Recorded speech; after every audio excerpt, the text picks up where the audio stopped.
पूर्वी दिल्ली के कैलाश नगर पार्क में सफाई कर्मचारियों की समस्याओं को सुनने के लिए शनिवार की सुबह पहुंचे आयोग के चेयरमैन संजय गहलोत ने कर्मचारियों की समस्याओं को सुना और जल्द से जल्द उनका निवारण करने का आश्वासन भी कर्मचारियों को दिया। साथ ही उन्होंने बताया, बीजेपी सिर्फ नौटंकी कर रही है, दिल्ली सरकार को कोई 13,000 करोड़ रुपए एमसीडी को नहीं देने हैं। जल्द ही सफाई कर्मचारी तीनों मेयरों के घरों का घेराव करेंगे और उन्होंने ऐलान किया, अब वो तीनों मेयरों के खिलाफ समन जारी करेंगे। तीनों मेयर आयोग के सामने आकर बताएं कितना पैसा बकाया है। दिल्ली सफाई कर्मचारी आयोग जो 2006 से अपनी सेवाएं प्रदत्त कर रहा है, सबको प्रदान कर रहा है, तो देखिए हमारा जो केंद्रीय कार्यालय है, जो दिल्ली प्रदेश का जो कार्यालय है इसका, हमारा दिल्ली सफाई कर्मचारी आयोग का, वो करोल बाग में कीकर वाला चौक रैगरपुरा में स्थित है। अब जो हमारे जमुना पार के लोग हैं, हमारी जो माताएं बहनें जो भी हमारी सभा में आई हैं, इन्होंने शिकायत की थी हमें और गुहार भी लगाई थी। वहाँ कल कुछ लोग गए थे, उन्होंने कहा देखिए जी, हम तो लोग सारे के सारे नहीं आ सकते, तनख्वाह भी नहीं हो पा रही, हमारे पास किराया भी नहीं है, तो कम से कम हमारे ही वार्ड में आके हमारी समस्याओं का समाधान करना पड़ेगा। तो मुख्य कारण यही रहा कि इन लोगों के आह्वान पे हम सब ने आके इन लोगों के इनके क्या क्या अधिकार हैं, क्या कुछ होने वाला है, इस बारे में बातचीत की है, इनके संवाद किया है। किस तरह की समस्याएं सामने आई हैं? देखिए, सबसे प्रमुख समस्या जो बर्निंग इशू है, जिसे हम ज्वलनशील मुद्दा कहते हैं, जो हमारे सफाई कर्मचारी, हमारी माताएं बहनें पिछले 20 साल से 25 साल से अभी कच्चे कर्मचारी के रूप में काम कर रहे हैं। कच्चे कर्मचारी मेरा मतलब है कि परमानेंट नहीं हो पाए अभी तक वो, तो उनकी बहुत प्रमुख समस्या है। और इस बार तो पूर्वी दिल्ली की अगर जहाँ तक बात है, आज वार्ड संख्या 234 है कैलाश नगर में, मदर डेयर पे स्थित है वार्ड संख्या 234। यहाँ के लोगों ने बताया कि अभी तक भी इनकी सैलरी नहीं आ पाई है। ये बहुत दिनों बाद पूर्वी दिल्ली में कम से कम ऐसा हो रहा है कि 19 तारीख है आज और इनकी सैलरी अभी तक नहीं आ पाई है। बहुत बड़ा इशू बन गया अब ये। सर, बीजेपी के तीनों मेयर जो है मुख्यमंत्री आवास पर बैठे हुए हैं प्रदर्शन के लिए, और कल पूरी दिल्ली में बीजेपी ने उपवास कार्यक्रम रखा। राजनीति किस तरह से किस मोड़ पर जा रही है, क्या कहेंगे? जो एमसीडी का 300 करोड़ बकाया उसको लेकर देखिए, आज तक हमने किताबों में सुना था कि उल्टा चोर कोतवाल को डांटे कहानी थी, तो ये काम बीजेपी के जो निगम पार्षद हैं और महापौर है वो लोग कर रहे हैं इस काम को। देखिए, जब हमारा सफाई कर्मचारी निगम का काम करता है तो प्राथमिकता के आधार पे कमिश्नर की जिम्मेदारी है, महापौर, स्टैंडिंग कमेटी चेयरमैन, नेता सदन, इन सबकी जिम्मेदारी कहीं से फंड का अरेंज करें और हम लोगों को तनख्वाह दे लाके। उल्टा इन्होंने कह दिया कि दिल्ली सरकार जब तक पैसा नहीं देगी हम तनख्वाह नहीं दे सकते। इससे साफ जाहिर होता है कि केवल और केवल जो निगम पार्षद है उन लोगों को ये नहीं पता कि दिल्ली सरकार का एक अलग मामला है, हमारी देनदारी निगम प्रशासन से इन्हें देनी चाहिए। उल्टा ये लोग वहाँ प्रदर्शन करने के लिए पहुँच गए और वहाँ भूख हड़ताल पर प्रदर्शन लोग कर रहे हैं। इसमें एक बात और सामने आई है, अभी हमारे कुछ सफाई कर्मचारी सिविक सेंटर पर 10 तारीख को प्रदर्शन करने की कोशिश की, शांतिपूर्वक भूख हड़ताल कर रहे थे, लेकिन वहाँ पुलिस ने जबरन उनको लाठीचार्ज करके वहाँ से उठा दिया। तो क्या केवल और केवल ऐसे काले कानून हमारे कर्मचारियों के लिए ही बने हुए हैं क्या? जो महापौर वगैरह, उनके पास ऐसी कौन सी परमिशन है जो वो रात दिन वहाँ बैठ रहे हैं और हमारे सफाई कर्मचारी इंसिस्ट कर रहे हैं, बुला रहे हैं वहाँ पे कि हमारे साथ में आ जाओ? इससे साफ जाहिर हो रहा है केवल और केवल ये। हमने सुना है कि देश की तत्कालीन प्रधानमंत्री इंदिरा गांधी जी ने सन 1975 में एक इमरजेंसी लागू कर दी गई थी। कुछ ऐसे ही माहौल, ऐसे ही हमें देखने को मिल रहा, मतलब यहाँ पे जिस मर्जी को गिरफ्तार करके जेल में डाल रहे हैं, हमारे लोग निकलते पलट करने के लिए उन सब पर लाठीचार्ज यहाँ पे किया जाता है, हमें आगे नहीं बढ़ने जाता।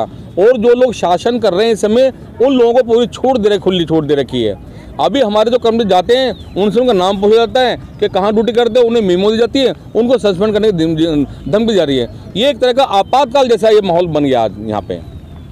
सर, अभी आपने मन से ऐलान किया कि दिल्ली के जितने मेयर हैं उनके घर का घेराव किया जाएगा, प्रदर्शन किया जाएगा, कब किया जाएगा, वो क्या कारण है? देखिए, अभी जो कुछ यूनियन के लोग भी यहाँ पे हैं, उन्होंने हमें बताया है कि जी हम लोग प्रदर्शन करना चाहते हैं, उनके मन में खौफ है कि हम जैसे प्रदर्शन करेंगे तो लाठीचार्ज होगा, गिरफ्तार कर लिया जाएगा, जबकि ऐसा नहीं होने वाला। कानून सबके लिए।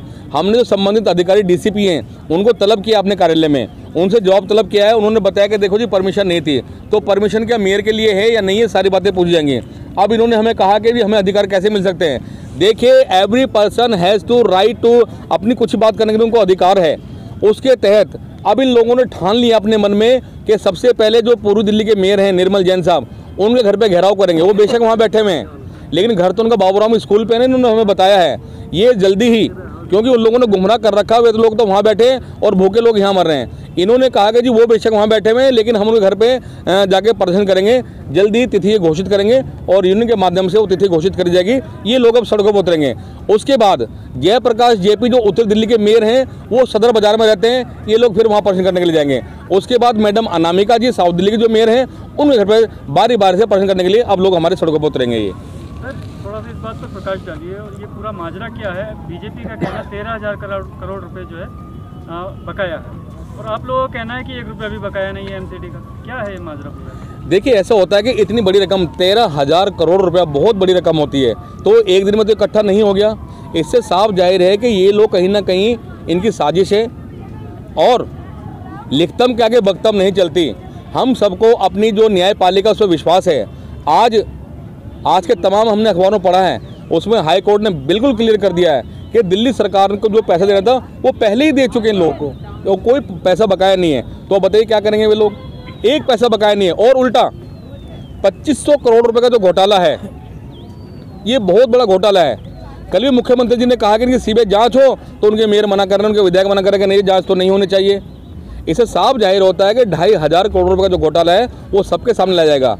कॉमनवेल्थ गेम के घोटाले के बाद सबसे बड़ा घोटाला है जो निगम पार्षद ने किया है, क्योंकि अब इनका 1 साल रह रहा है। ये चाहते हैं कि 1 साल में जो कुछ खाना कमा कर चले जाएंगे, इन्हें टिकट मिलना नहीं फिर बाद में। तो ये सारी साजिश है। 13,000 करोड़ रुपए मैं फिर कहता हूँ बहुत बड़ी रकम है, ऐसा नहीं हो सकता। और फिर हाई कोर्ट में ये जो मेयर वहाँ बैठे नौटंकी कर रहे हैं बिना बात में, इन सबको चाहिए कि हाई कोर्ट में जाएं, हाई कोर्ट से बाद सुप्रीम कोर्ट में जाएं, सबके लिए दरवाजे खुले में, वहाँ दूध का दूध पानी का पानी हो सकता है। और सफाई कर्मचारी आयोग का चेयरमैन होने के नाते आज हम ये भी ऐलान करते हैं कि अब हम तीनों मेयरों के खिलाफ सम्मन भी जारी करेंगे, ताकि हमारे कार्यालय में आके बताए कितना पैसे का बकाया है। उधर दिल्ली सरकार के जो नुमाइंदे हैं, जो उनके फाइनेंस डिपार्टमेंट के लोग हैं, उनको बुला के एक बार अपने सफाई कर्मचारियों को तसल्ली हम जरूर करवा देंगे कि हाई कोर्ट ने तो कह दिया, लेकिन आयोग को जो पर्दा शक्तियाँ इस्तेमाल की गई हैं, इन दोनों पार्टी को बिठा के हम भी दूध का दूध पानी का पानी करने में सहायक सिद्ध हो पाएंगे। मेरा नाम सुनीता ढिलोर है। मैं परवीन सहायक यूनियन में महिला मोर्चा दिल्ली प्रदेश में अध्यक्ष हूँ। और आदरणीय हमारे चेयरमैन साहब भाई संजय गहलोत जी ने यहाँ पर ये मीटिंग रखी है, जो कि हमारे सफाई कर्मचारियों को सैलरी नहीं मिल रही, उस मुद्दे पे ये मीटिंग रखी गई है। काफ़ी परेशान हो रहे हैं हमारे सफाई कर्मचारी। आज 19 तारीख हो गई है और मैं आपके चैनल के माध्यम से एक बात कहना चाहती हूँ कि 13,000 करोड़ रुपए की जो मांग है, जो हमारे निगम प्रशासन वाले मांग रहे हैं, उनको ये मांग अपनी कोर्ट के माध्यम से मांगनी चाहिए। इस तरह से हड़ताल करने से पैसा नहीं मिलता। अगर उनकी मांग जायज़ है तो वो कोर्ट में जाएं, लेकिन अपनी मांगों को लेकर के वो 2500 रुपये करोड़ की बात कर रहे हैं आदरणीय हमारे केजरीवाल जी, और हमारे निगम प्रशासन वाले कर रहे हैं 13,000 करोड़ की बात कि इनसे हमें केजरीवाल जी से लेने हैं। लेकिन इनकी दोनों की हठधर्मी के कारण जो मेरा सफाई कर्मचारी है वो तो परेशान हो रहा है। हमें क्यों परेशान किया जा रहा है? कृपया करके मेरी दोनों से एक रिक्वेस्ट है, आदरणीय हमारे मुख्यमंत्री केजरीवाल जी से भी और आदरणीय हमारे जो निगम में हमारे कमिश्नर साहब जो बैठे हैं, महापौर जी जो बैठी हैं, मेरी उनसे निमन विनती है कि कृपया करके आप अपनी लड़ाई में हमारा कोई ऐसा रास्ता निकालें ताकि हमारे सफाई कर्मचारी